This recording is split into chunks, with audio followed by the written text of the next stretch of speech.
It's time for us to check in with Jean-François Lisée, standing by. Our feature brought to you by Guaranteed Industries. The folks will keep you nice and toasty warm all winter long, all fall long, too. Give them a call, 514-342-3400, or you can, of course, also reach out online, guaranteedindustries.com, residential, commercial, and industrial. Jean-François, it has been quite the weekend. I'm going to start by talking, first of all, about the situation in Israel as you've seen it, and I'm sure you've seen what we've all seen, what happened over the weekend. So tell me how you react.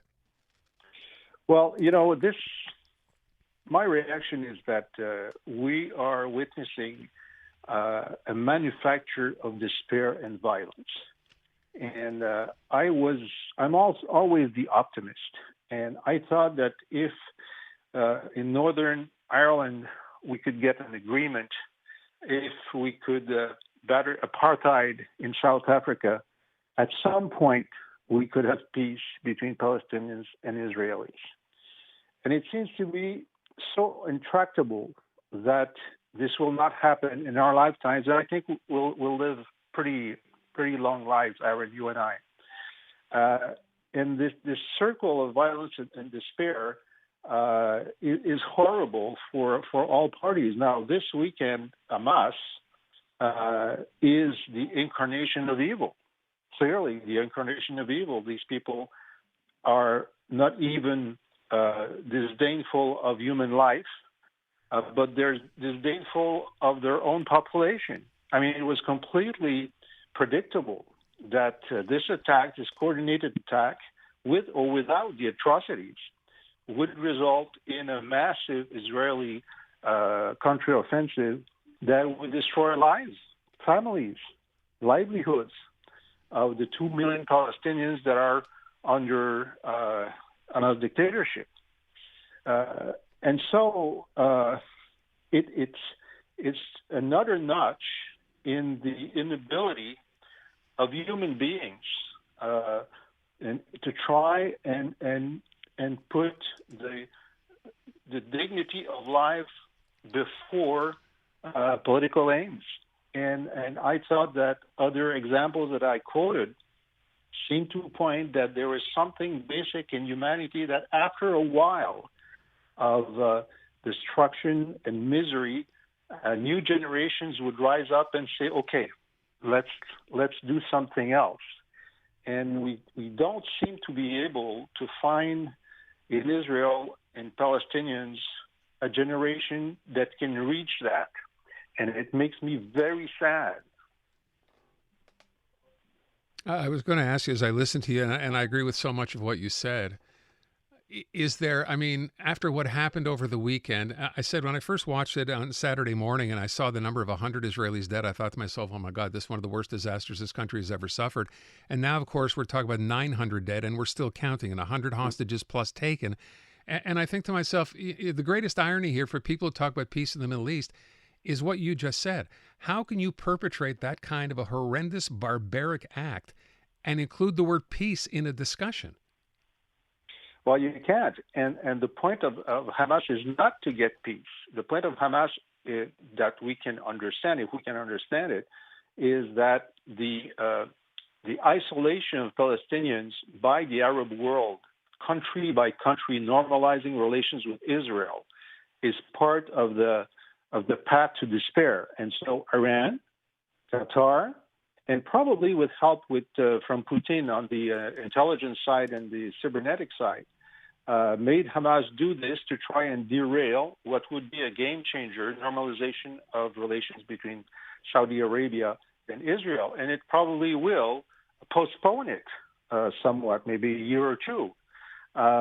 But as much as I absolutely condemn what happened this weekend, the fact that other Palestinians on the other side are living under institutional violence from Israel in an open prison and with no hope of peace and with no hope of even just sustaining their level of control over their area, because year after year after year, there are new settlements that come and grind down what already happened, what already exists, which is a bare minimum.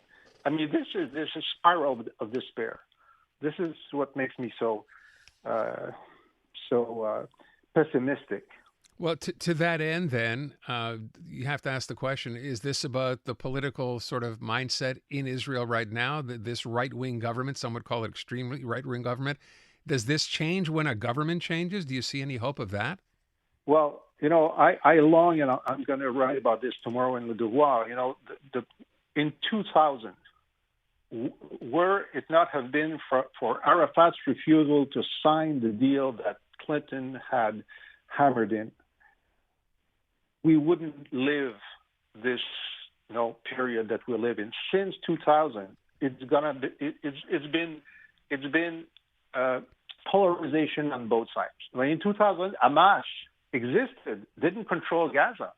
In 2000, we had a very big constituency in Israel in favor of peace negotiations. Mm-hmm. But from then, we had Sharon, and then Netanyahu, and then Netanyahu more to the right, and the idea of Great Israel and the annexation of the Palestinian Authority's territory is now almost mainstream. So we're going in the wrong direction, even within Israeli politics. I know you say never, and I wondered to my question, could this get better? Could this change? And it's not happening any day soon, but governments change and positions change. And if there was a government with a different outlook, are you hopeful that this could one day change, or are we stuck in this for the foreseeable future? Well, we're stuck in this because basically Israel won. Israel won, and so there will be no help for Palestinians from anyone to regain any territory. Arab countries who are dictatorships know that. So one after the other, they normalize relations with Israel. So Palestinians are just the losers of history. Yeah. They're losers of history. The odd man out. And so some radicalized, the worst thing that could happen is that the Hamas takes power in Cisjordanie. I mean, this could happen. This is, if you're looking at the worst thing that could happen, that could happen. I'm sorry, to your final, what was your last point, that they could take power where? Well, Hamas took power in the Gaza Strip I see. Many years ago. Yeah. Now they're vying for power in Cisjordanie. I'm looking for the English word for that. The Palestinian Authority's territory. Mm-hmm. Okay. Now it's controlled by Abbas. There have not been elections for a long while. They're not a very capable or clean government. Right. But at some point, Hamas could take over, and so Israel will have Hamas on both sides of Israel. Yeah. Let me ask you one last thing. We've asked a variety of people this afternoon, based on these demonstrations yesterday by pro-Palestinians across Canada, including here in Montreal and Toronto and Vancouver as well. What you made of that? It was terrible. It was terrible because, I understand. I'm sure you take away from my comment that I grieve for Israelis and I grieve for Palestinians. But Palestinians and Hamas is not the same thing. And if you go on a pro-Palestinian demonstration and you yell slogans that ask for the disappearance of Israel, you haven't understood a single thing about trying to bring about peace. You can disagree with the government of Israel, with the settlement policy, but not with the existence of Israel. And I thought when these first chants arose, I thought, half the crowd would just leave. I cannot be a part of slogans asking from the river to the sea, which means the disappearance of Israel. I cannot be a part of this. But no, it seems that there is a constituency in these demonstrations in many cities of Canada, in the U.S., who sincerely, forcefully now want the disappearance of Israel. And I think this is terrible. The only thing for me is that the slogans were all in English. It's the only thing that I can hold to. Don't even go there. Jean-François Lisée. Jean-François, merci beaucoup. We'll talk to you again on Wednesday. Merci. Thank you.